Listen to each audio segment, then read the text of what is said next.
इतिहास के पन्नों में अगर किसी इंसान को मॉन्स्टर की तरह शो किया जाए तो जेफरी का नाम सबसे पहले आएगा। इसका दिमाग और इसकी पर्सनैलिटी ऐसी थी कि लोग अगर इसके बारे में सोच भी लें तो अंदर से रूह कांप जाए। इंडिया में जैसे राजा कोलंदर है, ठीक ऐसे ही यूएसए में जेफरी था। बल्कि 1000 राजा कोलंदर को मिला दो तब जाकर एक जेफरी बनेगा। इतना ज्यादा खतरनाक था वो। उसकी कहानी शुरू होती है जब वो 4 साल का था तो उसकी एक सर्जरी हुई थी डबल हर्निया की, जिसके बाद उसके नेचर में काफ़ी बदलाव आया था। मतलब पहले भी वो शांत रहता था, मगर सर्जरी के बाद वो और भी ज़्यादा शांत स्वभाव का हो गया और अकेले ही रहता, किसी के साथ ज़्यादा घुलता मिलता नहीं था। और फिर उसके घर की बात करें तो उसकी मदर और फादर में ज़्यादा बनती नहीं थी, बहुत ज़्यादा झगड़ा होता था। उसकी माँ ने तो कई बार दवाई का ओवरडोज करके खुद को मारने की भी कोशिश की, मगर उसके फादर हमेशा ये बोलते कि वो ये सब करके बस अटेंशन पाना चाहती है। खैर, जेफरी डैमर इस बात को इतना सीरियस नहीं लेता था, पर हाँ, वो बस चुपचाप ही रहता और फिर उसे बस कीड़े मकोड़ों को पकड़ने का शौक था। वो बस उन्हें पकड़ के डब्बे में रखता और घर ले आता। तो एक दिन वो अपने फादर के साथ ड्राइव पर गया था, जहाँ उसके फादर ने उससे पूछा कि तुम्हें क्या पसंद है। तो उसने कहा कि मुझे एनिमल और कीड़ों को इकट्ठा करना पसंद है। और तभी रास्ते में उन्हें एक रैकून मरा हुआ दिखा। उसने कार को रोकने को कहा। उसके डैड और वो उसके पास गए और फिर उसके फादर उस रकून को अपने साथ ही ले आए। क्योंकि जेफरी उसको देखकर बहुत ज्यादा शॉक हो रहा था तो वो बस उसको अपने साथ ले आए।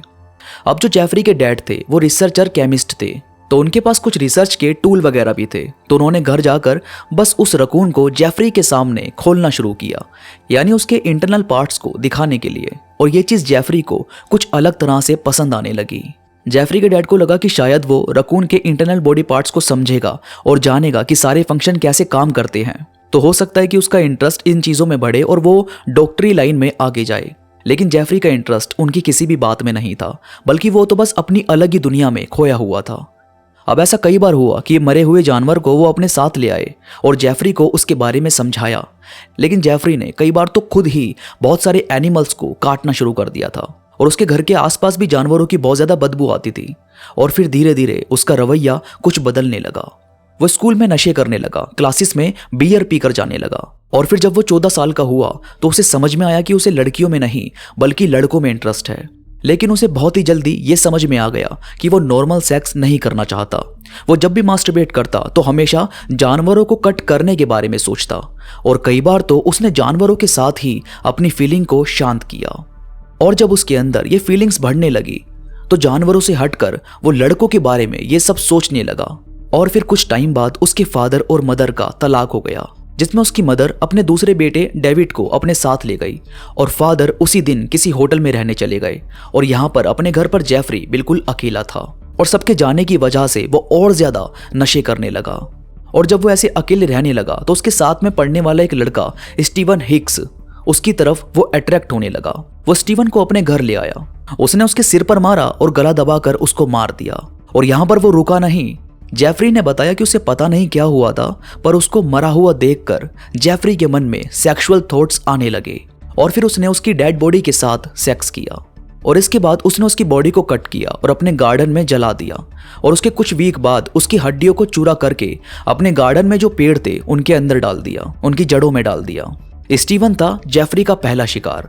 कुछ दिन में जेफरी के फादर अपनी न्यू फियोंसे के साथ आए, जिनसे वो जेफरी को आगे पढ़ाने की बात करने लगे, जहां उन्होंने जेफरी को ओएच स्टेट यूनिवर्सिटी में भेजने की बात कही। वो बस ये चाहते थे कि ये अपनी लाइफ में अच्छे से सेटल हो जाए। पर जेफरी उस यूनिवर्सिटी में सिर्फ 6 महीने ही टिक पाया, क्योंकि वो बहुत नशे करता था, अपने रूम में चिल्लाता रहता था, जिसकी वजह से सबको वहां पर दिक्कत होने लगी।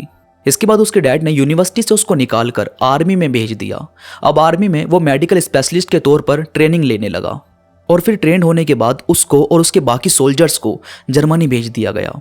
अब मेडिकल की ट्रेनिंग लेते वक्त उसने ड्रग और स्लीपिंग पिल्स के बारे में अच्छी खासी जानकारी हासिल कर ली। और फिर अल्कोहल पीने की वजह से और साथ ही अपने साथी को स्लीपिंग पिल्स देने की वजह से उसे आर्मी से भी निकाल दिया गया। और फिर 1981 को जेफरी जर्मनी से यूएस से आ गया। और उसके बाद वो घर नहीं गया, क्योंकि वो नहीं चाहता था कि उसके फादर को ये सब पता चले।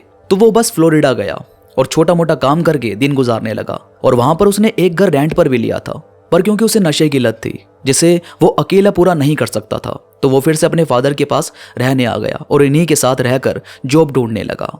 अब वो यहाँ पर बहुत बार बच्चों को मोलेस्ट करता था, जिससे उस वक्त इस पर बहुत केस बने और 1987 तक वो बहुत बार जेल भी गया। अब 1987 को वो अपनी ग्रैंड मदर के पास रहने आ गया और इसके बाद वो एक लड़के स्टीवन टॉमी से मिला।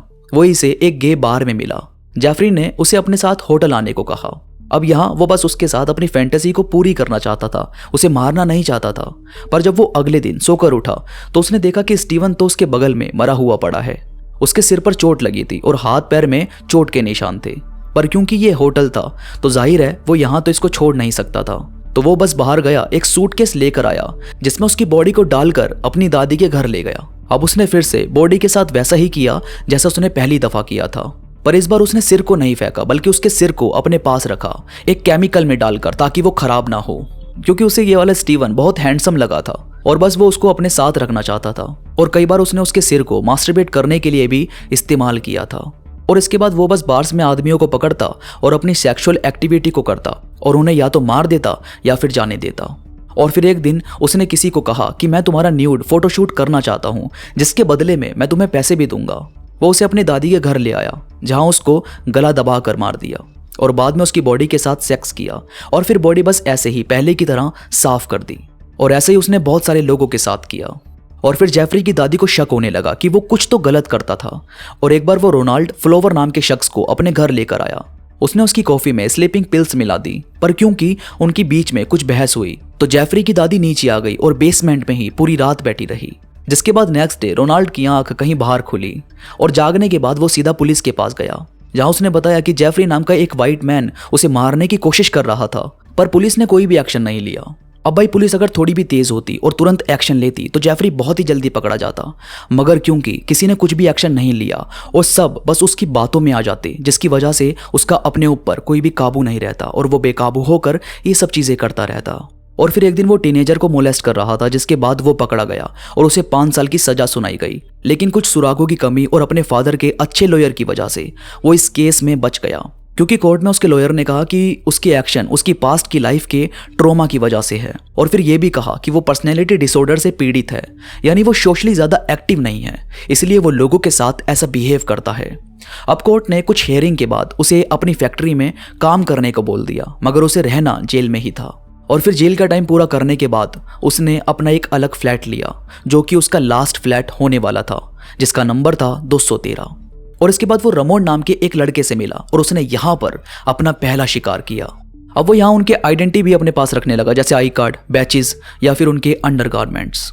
उसने अपार्टमेंट लेने के बाद एक कैमरा भी खरीदा और इसी कैमरा से वो सारे विक्टिम की फोटोज क्लिक करके अपने पास रखता। अब क्योंकि वो अकेले रहता था तो वो किसी किसी की हड्डियों को फेंकता ही नहीं था, बल्कि बस अपने पास रखता और उनकी खोपड़ी को अपने इनाम की तरह सोचता। और फिर उसने अपने कोवर्कर के साथ भी ऐसा ही किया। और इसके बाद वो गे बार में मिले एक लड़के को अपने साथ ले आया और उससे कहा कि क्या मैं तुम्हारे दिल की धड़कन सुन सकता हूँ। यहाँ वो लड़का डर गया, उसने भागने की कोशिश की पर जेफरी ने उसका गला काट दिया। और ये जो बंदा वो लेकर आया था वो थोड़ा हट्टा कट्टा था, तो उसने उसका दिल निकाला और थाई का एक हिस्सा निकाल कर फ्रिज में रख दिया। इसके बाद बाकी बॉडी को कट करके तेजाब से भरे हुए ड्रम के अंदर डाल दिया और बाद में उसने उसकी थाई और उसके दिल को पकाकर खाया। और यह सच में उसने अपने इंटरव्यू में क्लियर बताया कि उसने कहा कि जब उसने थाई को खाया तब उसको इतना फर्क नहीं पड़ा था, पर जब उसने दिल को खाया तो वो एकदम हैरान हो गया था। उसे ऐसा फील हुआ कि जैसे ये सब कुछ पहले महसूस ही नहीं हुआ। यहाँ तक कि उसने ये भी बताया कि पहले वो सिर्फ सिंगल लड़कों को टारगेट करता था, पर एक दिन उसे कोई ऐसा मिला जिसका कुछ मंथ का एक बेटा था। और जब उसे पता चला कि उसका बच्चा है तो सोचा कि उसको जाने दे, पर पता नहीं क्यों उसने उसकी ड्रिंक में स्लीपिंग पिल्स मिला दी और बाद में उसे भी मार दिया। ऐसा ही पता नहीं कितने सारे कत्ल वो लगातार करता गया और फिर आखिरकार वो दिन आया जब वो पकड़ा जाना था। हमेशा की तरह वो गे बार में एक लड़के को अपने साथ लेकर आया और कहा कि मैं तुम्हारा फोटोशूट करूंगा और बदले में मैं तुमको पैसे दूंगा। इस लड़के का नाम था ट्रेसी। ट्रेसी जैसे ही रूम के अंदर एंटर हुआ और वो साथ बैठे तो जेफरी ने उसके हाथ में हथकड़ी लगा दी, पर हथकड़ी पूरी तरह लगी नहीं थी। और फिर ट्रेसी समझ गया कि उसका यहाँ से निकलना बहुत ज़रूरी है, पर जेफरी ने उसे चाकू दिखाया और बस बैठने को कहा और बाद में उसके ऊपर लेटकर उसकी धड़कन को सुनने लगा। और फिर ट्रेसी बहुत ज़्यादा घबरा गया था। उसने कहा कि ठीक है, जो तुम बोलोगे मैं करूँगा, बस तुम चाकू हटा लो। और फिर ट्रेसी फोटोशूट के लिए पोज बनाने लगा। इसके बाद जैसे ही जेफरी का ध्यान इधर उधर हुआ, उसने भागने की कोशिश करी। जेफरी और उसके बीच में हाथापाई होनी शुरू हो गई। उसके बाद किसी तरह ट्रेसी भागने में सफल हुआ और भागता हुआ एक पुलिस की वैन के सामने आ गया, जहां उसने पुलिस को सब कुछ बताया। और फिर पुलिस उसके साथ जेफरी के घर पर गई और यहाँ पहली बार ऐसा हुआ कि जेफरी के घर की तलाशी ली गई। जहां जेफरी के बाकी शिकार की फोटोज मिली, तेजाब और केमिकल से भरा हुआ एक ड्रम मिला। फ्रिज में से लोगों के दिल और सिर मिले, कुछ सिर के कंकाल मिले, जिसके बाद जेफरी को हिरासत में ले लिया गया। और पकड़े जाने के बाद जब उसकी कार्रवाई शुरू हुई तो उसने कहा कि मुझे कोई वकील नहीं चाहिए, मैं सब कुछ सच ही बताऊंगा। मुझे खुशी है कि फाइनली ये सब रुक पाएगा। जिसके बाद उसे उम्र कैद की सजा तो हुई, पर वो जेल में बहुत बदल गया, बहुत ही ज्यादा बाइबल पढ़ने लगा और किसी को कुछ परेशान भी नहीं करता था। फिर एक दिन उसी के जेल के साथी ने जेफरी के सर पर रोड से वार किया और उसे मार दिया, जिसमें उसने बताया कि जेफरी को मारने के लिए उसे गॉड ने कहा था। जेफरी खुद भी यही कहता था और मानता भी था कि मुझे जीने का कोई हक नहीं है, मुझे मार दो। और बाद में उसे मौत भी ऐसी ही नसीब हुई। इंसान के अंदर कितनी पर्सनैलिटी है, वो कितना आदमखोर या कितना महान है, ये सिर्फ उसकी सोच और उसके नेचर पर ही डिपेंड करता है। कौन अंदर से कैसा है, किसके अंदर कितनी बातें चल रही है, हम कभी भी बाहर से देखकर नहीं बता सकते। दोस्तों, ये थी एक सच्ची कहानी जेफरी की। उम्मीद है आपको ये वीडियो पसंद आई होगी। वीडियो को लाइक करके चैनल को सब्सक्राइब जरूर करना दोस्तों, ताकि मैं ऐसी ही और भी वीडियोस आपके लिए लेकर आता रहूं। आपके सपोर्ट से मुझे नई नई वीडियोस लाने की मोटिवेशन मिलती रहेगी। तो मैं मिलूंगा आपसे नई वीडियो के साथ, तब तक अपना ख्याल रखिए।